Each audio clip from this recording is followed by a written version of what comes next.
Afghanistan, a country in the heart of Asia, has always been important. It's like a bridge between Central Asia, South Asia, and the Middle East, which made many empires want to control it. This special location has shaped Afghanistan's history, bringing in other countries and making it part of big global power struggles. But Afghanistan's importance isn't just about its location. It also has natural resources and the potential to connect different regions. These things have made Afghanistan's past a bit chaotic and its future uncertain.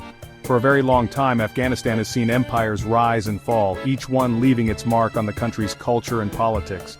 From the old Persian Empire to Alexander the Great's conquests, Afghanistan has been a place where different cultures mix, where east meets west among high mountains and dry plains. This mix of cultures created a unique and strong society, one that fought hard for its independence despite many challenges. Afghanistan's important location also made it a battleground for different ideas, a piece moved around by bigger powers. However, being so important has had its downsides for Afghanistan. Its location made it a target for invasions, earning it the sad nickname of the Graveyard of Empires. From the British Empire in the 1800s to the Soviet Union in the 1900s, powerful empires failed to control this tough land and its strong people. Why did they fail? It's complicated. It's a mix of Afghanistan's difficult terrain, its people who love their freedom, and the surprising strength of local fighters. Afghanistan's story is a warning. It shows that military power alone can't win against determined people in a complicated world. The country's history proves how strong nationalism is and how important it is to understand both local situations and global forces. As Afghanistan faces the challenges of the 21st century, its importance hasn't gone away.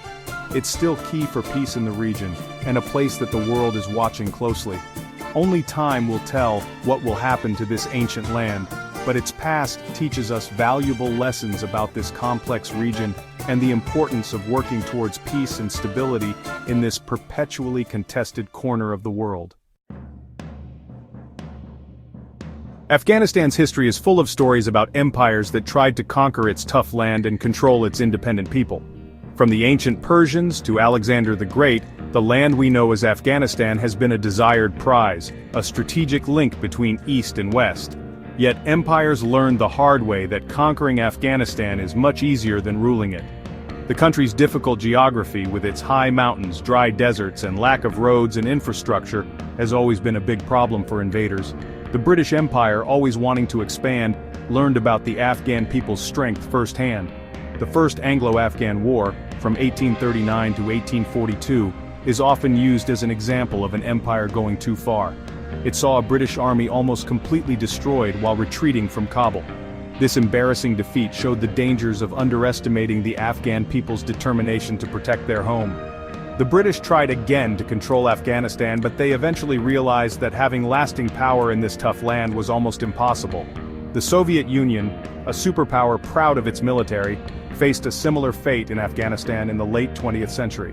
The Soviet-Afghan War, from 1979 to 1989, was a brutal conflict that lasted for 10 long years. It showed that military power isn't everything when facing determined guerrilla fighters and the complexities of Afghan politics. The Soviets, even with their bigger army and more resources, found themselves stuck in a long war, unable to defeat the Mujahideen fighters who were determined to kick them out. The United States also got involved in Afghanistan after the September 11, 2001, terrorist attacks. At first, they wanted to destroy Al-Qaeda and remove the Taliban from power. However, the United States and its allies found themselves in a long conflict that lasted for 20 years. They won some battles at first, but they couldn't create a strong and lasting Afghan government. In the end, they left in 2021 after years of costly involvement.